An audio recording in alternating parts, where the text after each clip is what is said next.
Nathalie Rouillère, vosgienne, auteure de polar, fantastique, sur fond de mystère ésotérique, un petit peu de mythologie, voilà, ce qui me plaît beaucoup et j'espère faire partager aux lecteurs.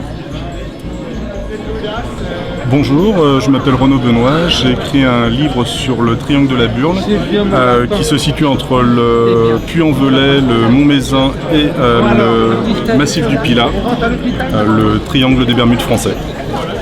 Pierre Benoît, je suis altiligérien, de la Haute-Loire particulièrement, et j'ai écrit des histoires de villages et les genres des histoires aussi.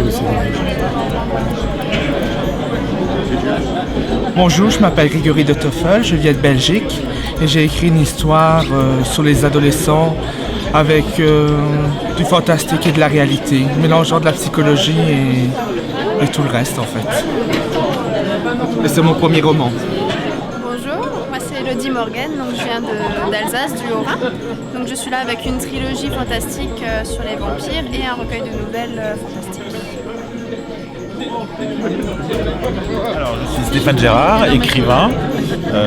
J'ai publié un thriller qui s'appelle Thalamus et un recueil de poèmes illustrés qui s'appelle Les Abîmés.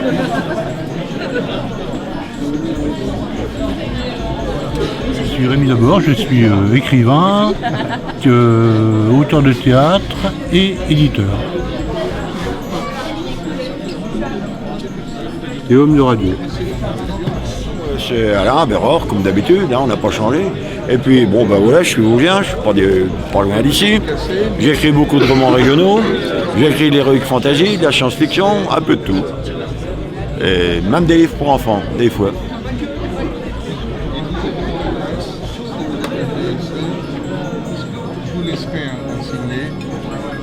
Je m'appelle Jean-Luc Philippe Theiss et je présente mon 10e roman qui est un polar fantastique qui raconte comment depuis le 12 décembre 2012 à 12h12 on peut désormais vivre sous la Lune pour échapper à la fin du monde sur Terre et l'angle de narration volontiers a été celui d'un chat qui lui-même avait trempé dans l'expérimentation animale du temps où on envoyait des animaux dans l'espace.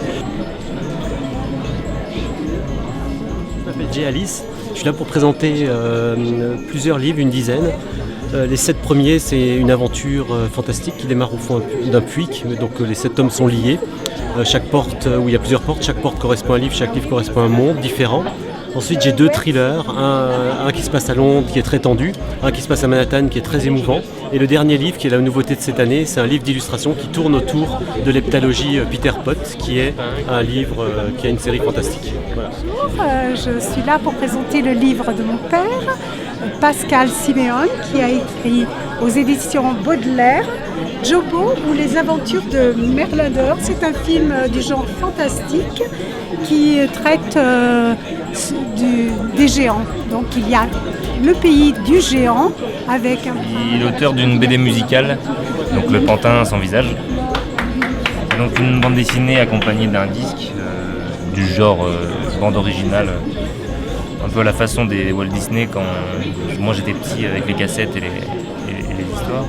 Je suis Laetitia Render, donc je présente deux types de romans différents. Donc un livre pour enfants, pour aider les petits-enfants à trouver le sommeil, et alors un roman fantastique, de sorciers et de vampires.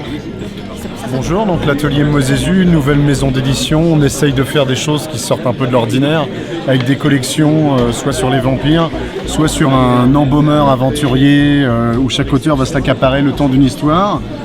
On a aussi les auteurs du noir, donc là, ce sont des nouvelles. Les droits sont redonnés à une association caritative et la collection de Bérangère, seul anthropologue judiciaire de France. Et dès le mois de mai, une collection sur les zombies qui va arriver avec Orpheus Morrigan. Donc très rapidement, salut, nous on est les artistes fous, moi c'est Cornus, c'est Maniac, j'aime me faire interviewer par vos concurrents, il va falloir les taper après. Nous sommes les artistes fous donc. Voilà, on est complètement fous. Voilà, nous sommes un collectif d'artistes, une association multiculturelle avec laquelle on fait principalement pour l'instant de l'illustration, de l'édition, de l'écriture, de la littérature. Voilà, on a sorti des bouquins, le 3e vient de sortir, c'est pour toutes les bonnes ménagères du monde.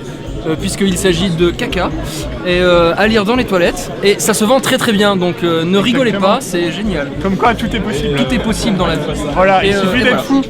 Et on a une expo au Grattoir jusqu'au 28 février, voilà, au bar Le Grattoir qui est juste pas loin.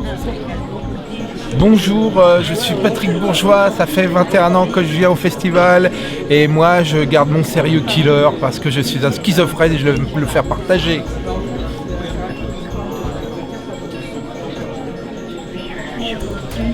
Will.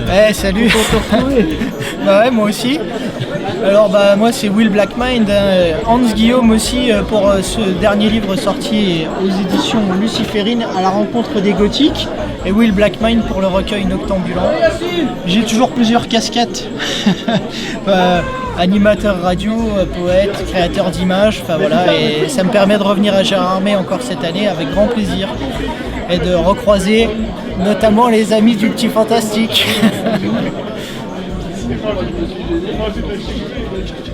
La première fois j'étais venu en tant que rédacteur en chef de Science Fiction Magazine, un magazine de SF que je dirigeais dans les années 90, à la fin des années 90.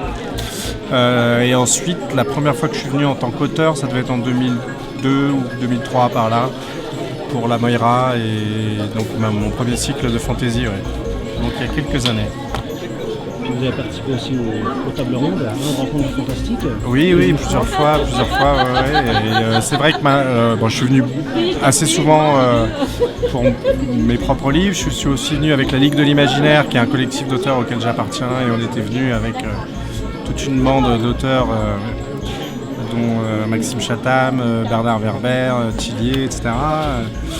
Et puis depuis 2 ans, je viens aussi ici avec l'équipe de journalistes avec lesquels j'anime une émission de web radio qui s'appelle Cinémalte. Et on a pris l'habitude l'année dernière et cette année donc d'enregistrer une de nos émissions dans le Grand Hôtel à la fin du festival et de chroniquer non pas l'actualité du cinéma mais les films qu'on a vus à Gérardmer exceptionnellement. Donc une fois par an, Cinémalte se retrouve à Gérardmer au lieu de Paris. Donc vous le refaites cette année? Et cette année on le refait donc dimanche à 16h au Grand Hôtel. C'est ouvert au public? C'est ouvert au public, bien sûr.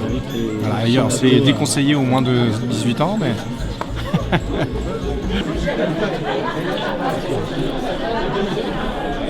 Excusez-moi, vous n'auriez pas vu